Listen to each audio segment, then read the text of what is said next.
Good evening, miss. I'm Dr. Reed. I'd like to ask you a few questions. I know what you're thinking. A tall stranger who meets a girl in the street at night. It reeks of the penny dreadfuls. But I mean you no harm, truly. Melia, I know you work for Dorothy Crane. Please tell me about her secret dispensary. A stubborn and mute comrade. Nurse Crane and Darius Petrescu have been clever.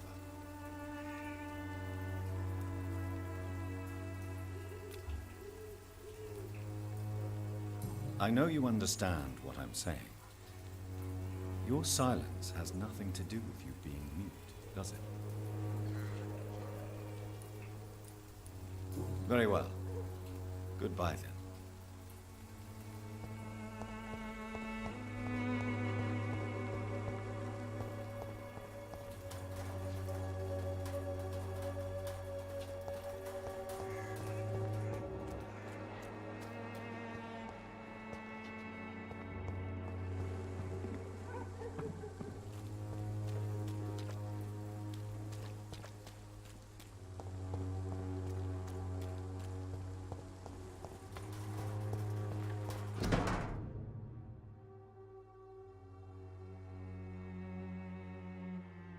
The content of Darius' letter to his children could give me more leverage to enter. Darius is a bit less of a mystery now. It should not be that difficult to incite him to let me in. You look so pale, my lord. Would you like me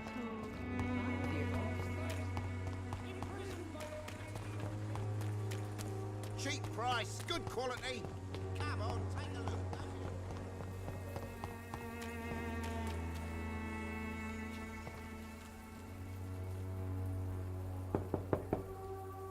Mr. Petrescu, just 1 minute, please. You again. Go away. Sir, wait. Stop this nonsense. I know Nurse Crane is here. Shall we speak man to man, you and I? All right. Speak up. Don't you see we're on the same side? We fight to help the poor, sick, and abandoned. I'm nothing like you, Mr. Doctor. Yes, you are. You too believe in providing medical care without charge. You know what we have to sacrifice to make the world a better place. I have to admit your words have conviction. All right, I'll let you see Dorothea. Don't make me regret this, though.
Can you hear my voice? I need help!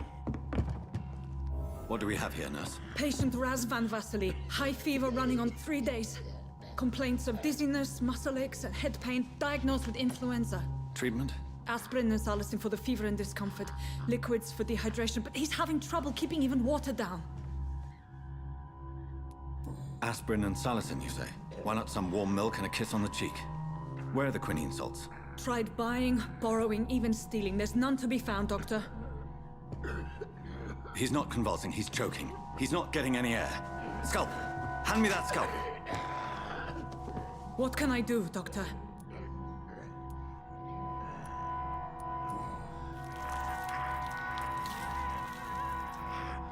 I need to perform a tracheostomy. Short pipe. That rubber tube will do. We're going to cut a passage for air through the neck. Yes, Doctor. He's breathing again, but he's coughing up blood. Internal hemorrhaging. I need to make another incision into the chest cavity to drain the fluids from the lung. Prepare another tube.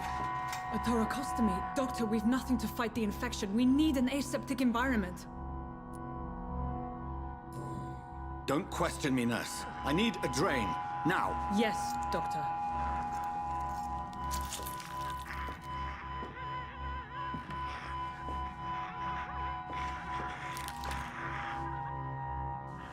He's still bleeding, Doctor. I'm losing his pulse. The drain must have punctured the intercostal artery. There's too much blood. Are you all right, Doctor? I can't see.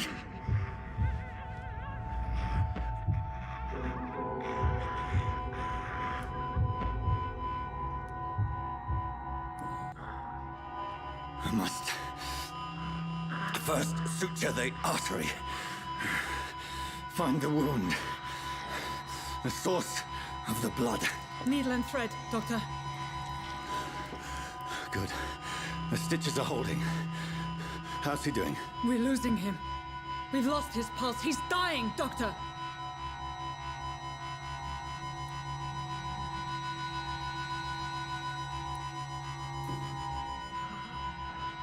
A dose of epinephrine, now. Yes, Doctor.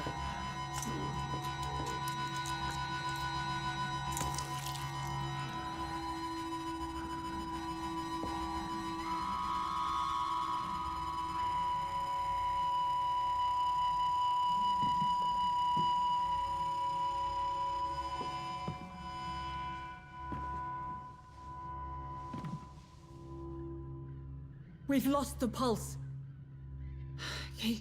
He's gone, Doctor. Nurse, we did everything we could. Truly? Everything you could. Is that how you'll report this in your log? Is this how the war went? Piling up one poor corpse beside the next? This was not an influenza-induced seizure. I've never seen symptoms like these on the continent. Neither have I. But the previous symptoms leading up to this attack were the same, indistinguishable from the epidemic. No. There was something more vile in these reactions. Something primitive. There have been numerous reports of mental breakdowns caused by the fever that accompanies the flu itself, Doctor. Yes, but... I'd best take some samples of the blood for analysis.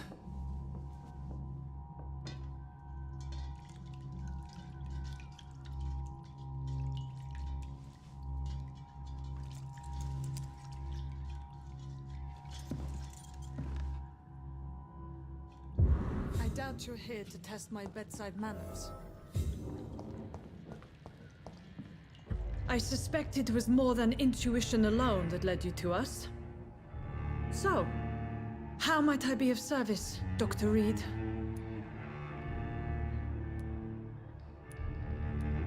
I've come to put an end to this insufferable blackmailing, Dorothy. Doctor, you think your warnings scare me? I've stolen and plied, blackmailed and lied, but what else am I to do? I'm all these people have.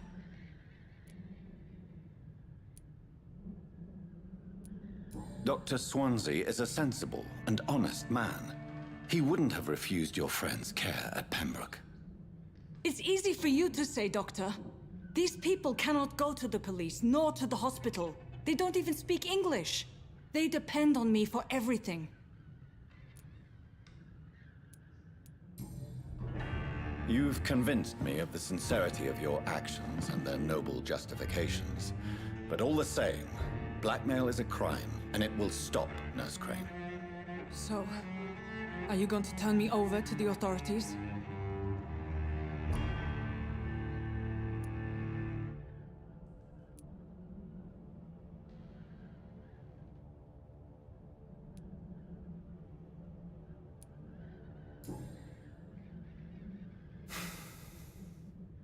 No. Your place is here. Jailing you would be an even greater crime. So, here is my proposition. I'll look the other way on your little enterprise. In exchange, you will resign from the Pembroke Hospital and provide me with medical supplies when the need arises. Dr. Reed! That sounds like a business proposition. My accomplice, then? No, just a privileged client. My research may require the occasional rare piece of equipment or ingredient. I'll pay good coin in exchange, fair and honest, to help finance your noble endeavors.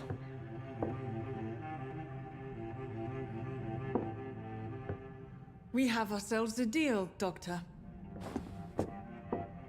Good customers are always welcome. Yes, Nurse Crane. We have a deal.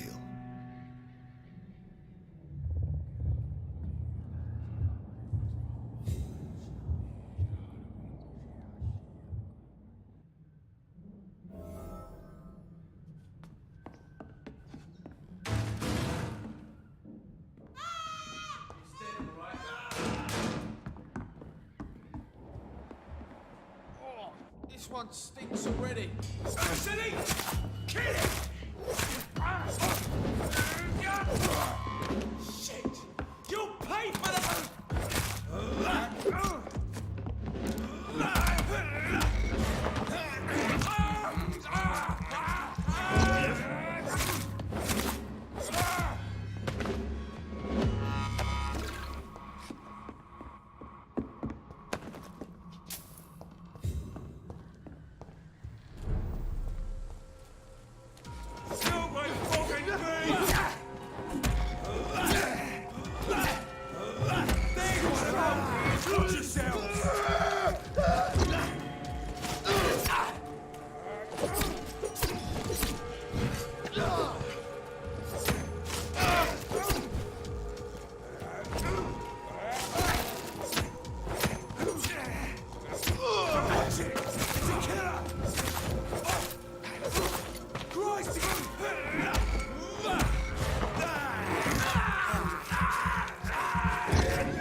Hello, Mr. Petrescu. Hello, Dr. Reed.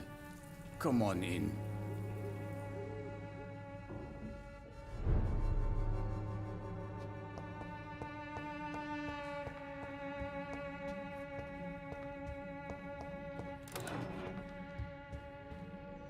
If you want to talk to Dorothea, you must go across the courtyard and take the stairs. We've not been formally introduced. May I ask your name and occupation, sir? I am Darius Petrescu.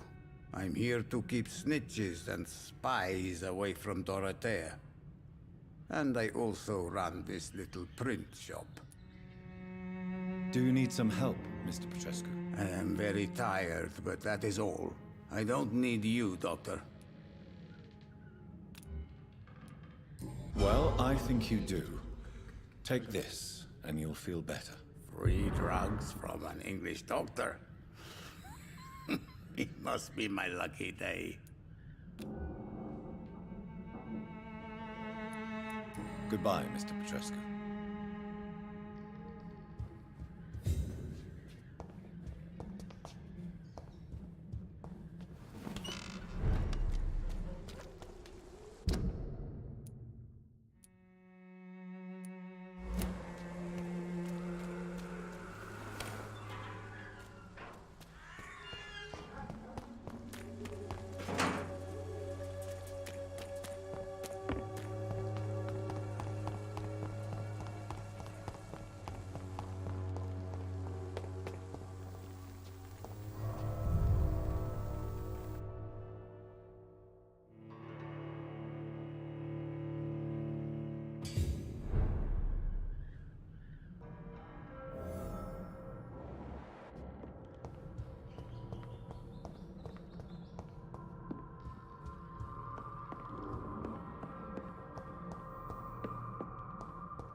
money.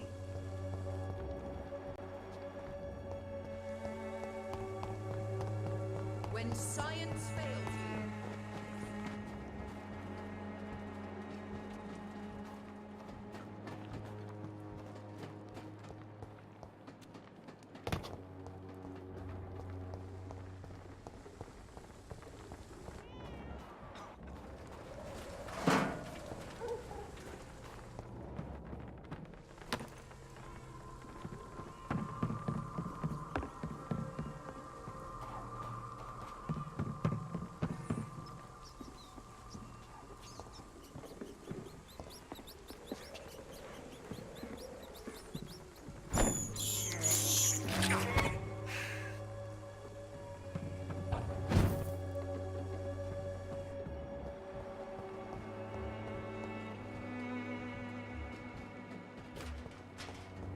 Someday you'll understand.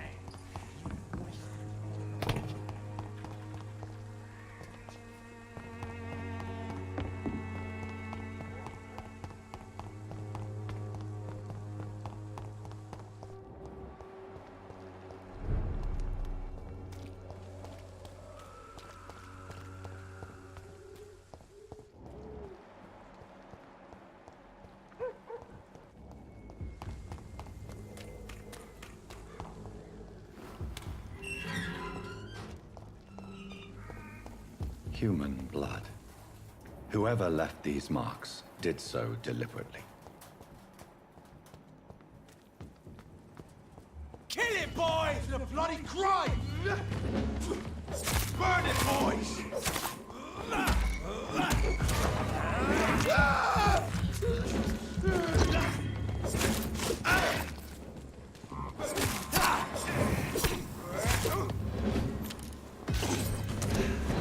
Oh, mine, vermin!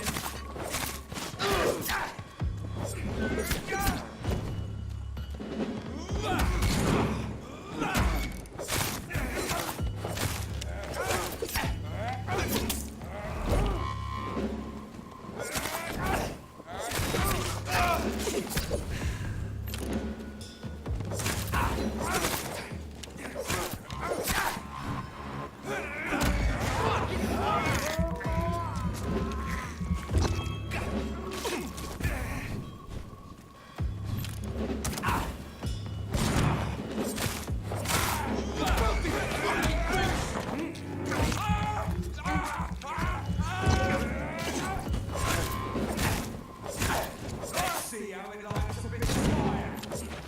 Crush the leaf, boys!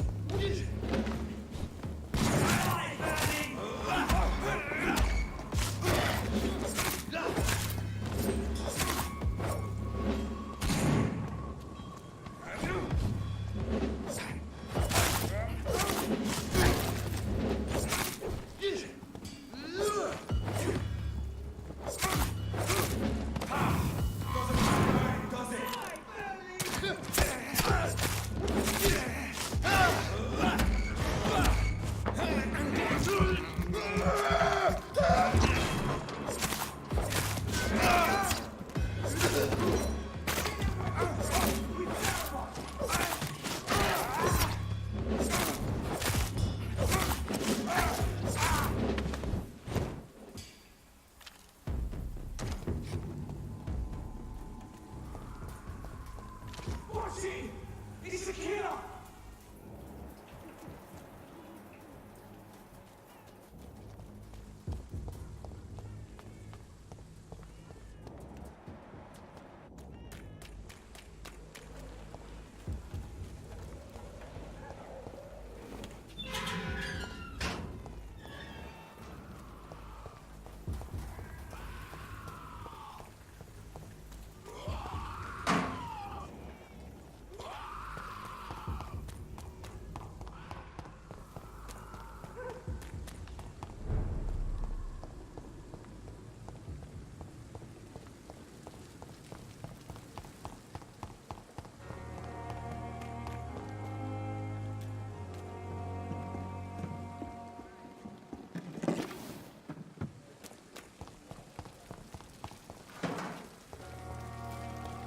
Pembroke is so lucky to have Dr. Reed, you know.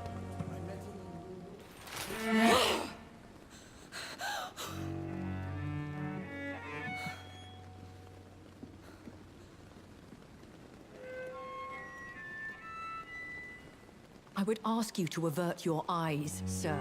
Or did you not know it was rude to stare? I knew it. Speak up, Dr. Reed. I like a man who speaks his mind. Hiding your true appetites behind a facade of compassion. Bravo. Very clever indeed. Spare me your sarcasm, Jonathan. You are but newly born in this world. We are vampires.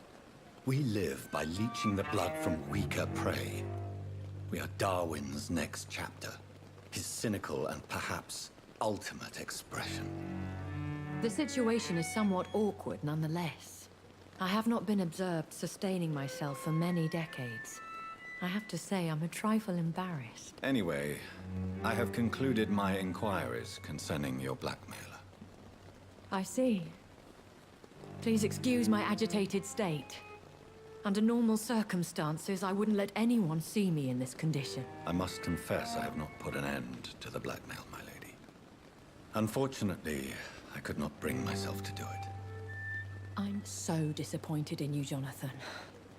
I didn't expect this from you. Lady Ashbury, you yourself admitted how ridiculous the sum of money was. I can assure you, it was all used for charitable ends. Well, you are full of surprises, aren't you, Jonathan? All right, say I trust you, but you will still pay the ransom. That is only fair. After all, it was you who failed to bring this problem to a satisfactory conclusion. I believe I could agree to that. And since a lady always keeps her promises, I will now answer any questions you may have. Why does Dr. Swansea allow you to feed on the patients of the hospital? Dr. Swansea is a good and compassionate man. He is trying to find a solution for our hunger. Until that happens, he is clever enough to understand that I only feed upon the dying. What do you know about this Brotherhood of St. Paul's Stole? The Brotherhood is well known amongst London vampire society. As long as our kind is discreet, and as long as they do not interfere, we have come to a mutual understanding. And no one suspected you of the murders? As you well know, suspicion has recently fallen on me of killing for pleasure. But you have my word, Jonathan. I take no pleasure in taking a life. Why did you save me in the canning factory? I could hardly stand by and watch such a promising young blood as yourself be torn to shreds by some gutter scowl. William Bishop wasn't the vampire that created me then? No, Jonathan. Whatever their strength and demeanor, Scowls are the progeny of careless vampires.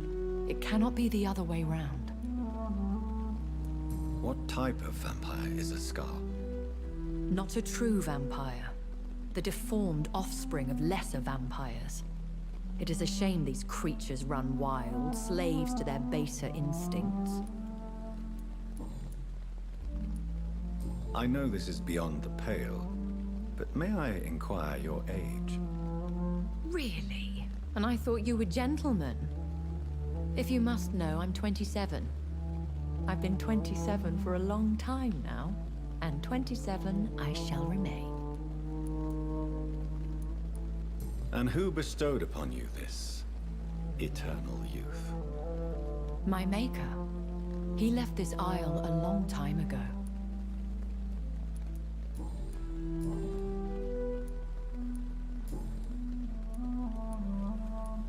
A vampire? Is that what I am? What we are? Such a crude word, defined by penny dreadfuls and drunken hacks. No. You are now an Ekon, and that you shall remain. So we are Ekons. How can I identify us amongst other vampires? How to put it? All Ekon are vampires, but all vampires are not Ekon.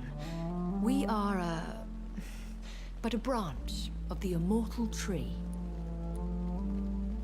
Are you an Ekon too? Yes, I am. We are the closest thing to what man refers to as vampires. Forget what you think you know about us. I've been hearing a voice talking in my head. Is this some kind of insanity? It feels like the voice of the vampire that created me. Hush. Tell no one this. It would be unwise to talk of such things amongst British immortals. Speak no more of your maker.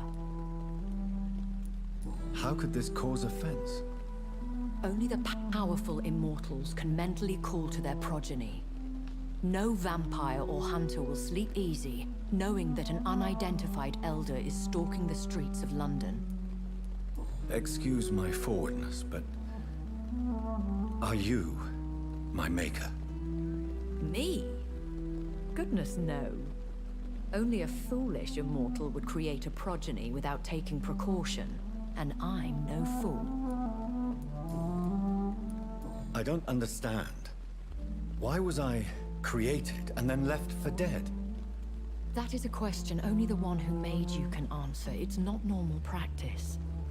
I doubt even if you find him, he will answer you, considering how cruelly he treated you. I'd like to avoid creating another vampire by mistake anyway. Tell me, how is it done? The process is dangerous. It could even kill your potential progeny. If you did decide to sire an offspring, they must drink of your blood, Jonathan. So me being a vampire could have been a mistake. I very much doubt it, Jonathan. Contrary to the legends, it is not as simple to make another vampire by just biting someone.